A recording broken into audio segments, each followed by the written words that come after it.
GloRilla.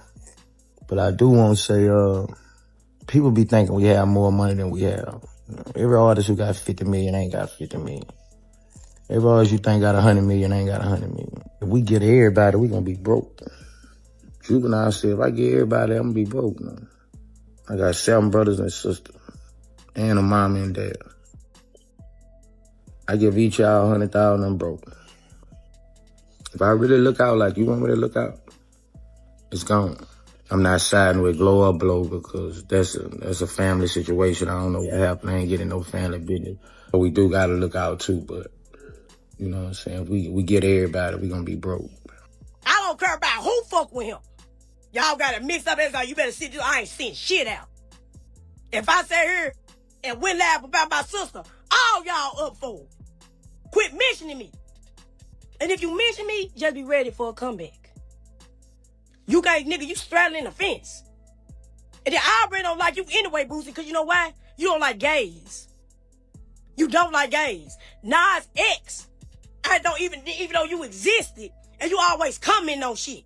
You are homophobic. So, nigga, I never liked you. You always talking about a gay this guy. If you talking about Nas X promoting gayness, but you promote guns, weed, and shit. You a hypocrite. Be 100 around the board. I'ma say it like how it is. I don't care about what name on here got to say. I don't care. Unfollow me. Please. I don't care. Y'all talking about who I need to sit down on, and I need to sit up here and win live about my sister and put my mama no more live. And you think I'm finna spur somebody? I'm not spurring shit. He's straddling the fence. He just want to be in the in crowd. Nigga, go make some Tubi movies. Shit, I thought we were cool. We diabetics together. Y'all keep my name in y'all mouth, which I don't have a problem with, but just be ready for me to respond. And Boosie, I was just waiting on him. I don't like him. I do not like him. A motherfucker asked me, do I want to do a hard talk? Fuck Boosie. I've been to smack his face straight. I do not like Boosie. Ever since he did that shit with Nas X towards the gay community, every time about something gay, he got something to say. I did not like him. So for him to he ain't even say nothing that was that wrong. It's just, I don't like him. He didn't go on there. He didn't go on there bash me and shit. But see, I already got disliking for you. So yeah, you can't even sneeze towards this situation. And I'm gonna say something about you. I ain't gonna lie. Like I said before, he promote guns, weed, girls, all types of stuff. But then when somebody gay come along, oh no, the kids don't need to see that. Boy, you sound like a stupid ass hypocrite. Y'all better stop coming for me, because I'm going to come back every motherfucking time. And I don't give a fuck. If his fan base so motherfucking big, why the fuck he on Tubi movies now? Why the fuck he on Tubi movies? This nigga ain't on Paramount. One interview.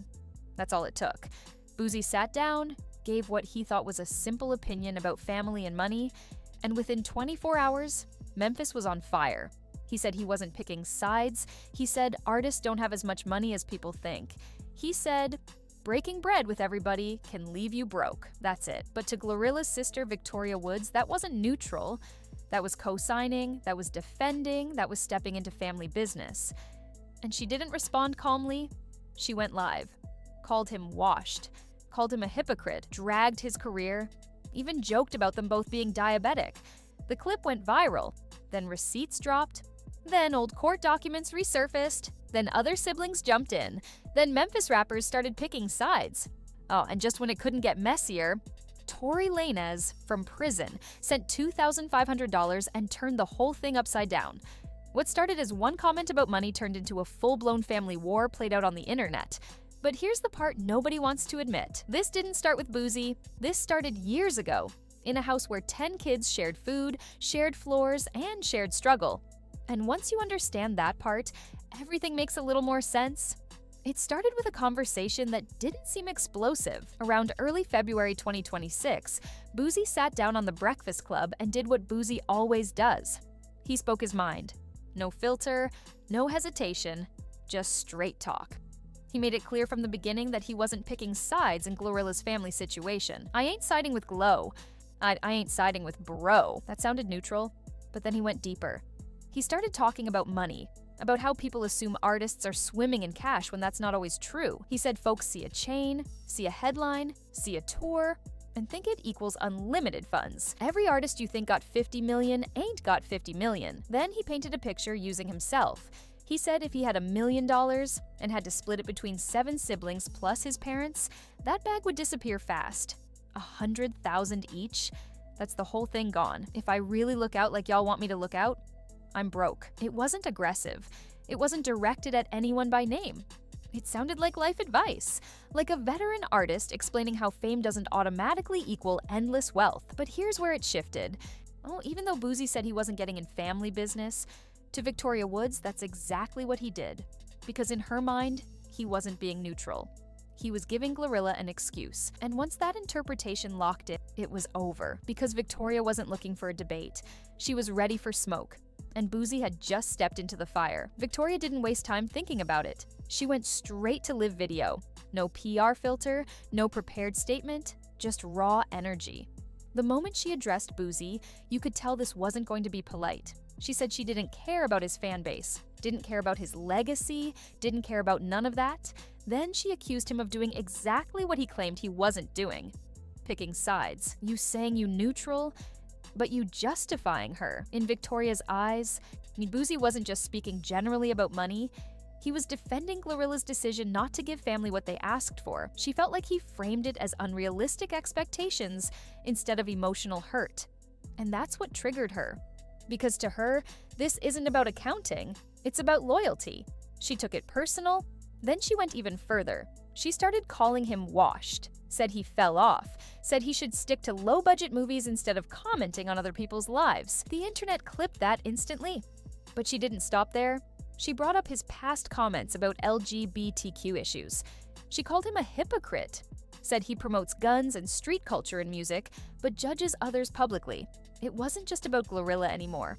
This became a full character attack. And the wild part, Boosie didn't respond with rage. He kept it light. He tweeted that she was his diabetic twin and said he meant no harm. But by then it didn't matter. Because the moment Victoria hit live, this wasn't just commentary anymore. It became a war. Here's what most people missed. Victoria's reaction wasn't really about Boosie. It was about years of built-up frustration. Because long before that Breakfast Club interview, there was already tension inside the Woods family. Victoria has been saying for months that once GloRilla blew up, communication changed. Numbers changed. Access changed. According to her, the moment fame hit, distance followed. She claims texts went unanswered. Calls stopped getting returned. Invitations, and in her mind, that hurt more than anything. Not because she expected millions, but because she expected inclusion. Victoria has openly talked about how they grew up. 10 kids, limited money, struggling household. McDonald's was a celebration. New clothes were rare. Everybody shared everything. So, in her mindset, when one sibling makes it out, the entire family is supposed to feel that shift. That's the code she believes in. But GloRilla's camp paints a different picture. They say support has been given, money has been sent. A house was bought for their mother. Cars were purchased. Random cash was sent to help out. The problem isn't zero help. The problem is expectations. Victoria feels it wasn't enough. GloRilla's side feels entitlement crossed the line. And that's the core issue. So when Boosie stepped in and started talking about how artists don't have as much money as people assume, Victoria didn't hear business logic. She heard dismissal. And that's why the response was explosive. But the receipts were about to change everything. This is where things shifted. Instead of jumping on live and arguing back, GloRilla played it quiet. Then she dropped screenshots, text messages allegedly from their mother thanking her, calling her a blessing, acknowledging support, expressing gratitude. The tone wasn't tension, it was appreciation. That immediately challenged Victoria's entire narrative. Because if the mom is publicly thankful, then who's telling the full story? But it didn't stop there. Other siblings stepped forward too. They went live and defended GloRilla hard. They said she gave their mother serious money, said she bought her a house, said she bought their dad a car, said she checks on people privately, and here's what really stood out. They didn't deny that their mom still works. They questioned why that even matters. Since when is having a job something bad? That line hit. Because retiring someone and supporting someone aren't always the same thing.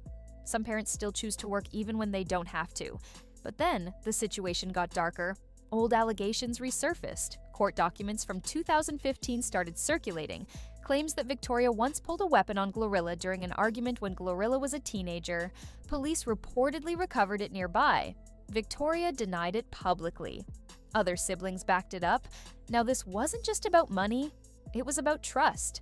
And once trust gets brought into the conversation, everything changes. But then outsiders started jumping in, and that's when it stopped being family business entirely. Once receipts started flying, the timeline did what it always does. It chose teams.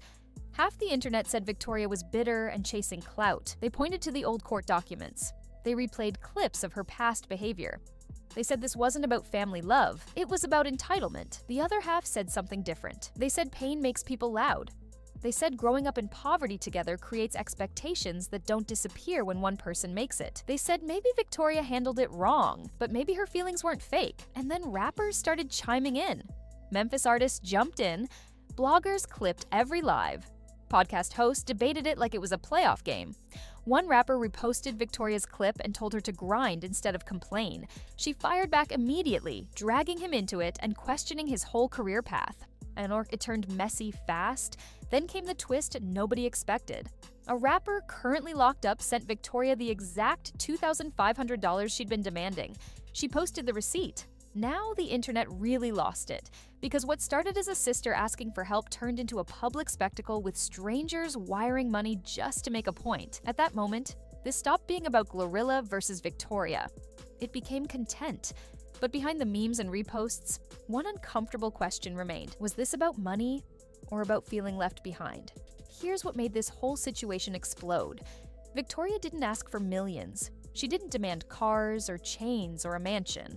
She said she wanted $2,500 per sibling. That number sounds small compared to what people assume celebrities have, and that's exactly why it hit so hard. Because when the request feels small, it makes the refusal feel bigger. But here's the real issue. In Victoria's mind, that $2,500 wasn't just cash, it was acknowledgement. It was proof that the struggle they survived together still mattered. It was validation. When you grow up sharing food, sharing mattresses, sharing survival, you don't think in terms of contracts. You think in terms of loyalty. But from GloRilla's side, things may look different. When someone has publicly criticized you, resurfaced old drama, and taken family issues to blogs and TMZ, that changes the energy. At that point, it's not just helping family, it becomes rewarding behavior. And that's where this turns complicated, because generosity feels good when there's peace. It feels different when there's tension. So the real question isn't, can she afford $2,500? The real question is, do you owe someone support when trust is broken? And once that question enters the chat, there's no easy answer. But the story wasn't finished yet. This is where the tone shifted from messy to serious. As the back and forth kept trending, old court records from 2015 resurfaced. According to documents circulating online, there was an incident involving Victoria and GloRilla at a hotel in Memphis. The claim was that during an argument, a weapon was involved. Police allegedly recovered it based on statements given at the time. GloRilla was a teenager, Victoria was older. Victoria later denied the story publicly, saying it never happened the way people were describing it. But other siblings stepped forward and said that incident is exactly why the relationship fractured years ago. And that changes the entire frame. Because once safety gets involved, money isn't the main issue anymore. If a situation like that truly happened, then distance stops being disrespect. It becomes protection. Family dynamics are complicated enough without trauma layered on top.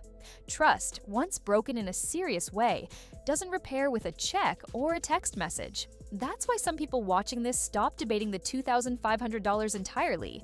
They started asking a different question. Is GloRilla protecting her peace or avoiding accountability?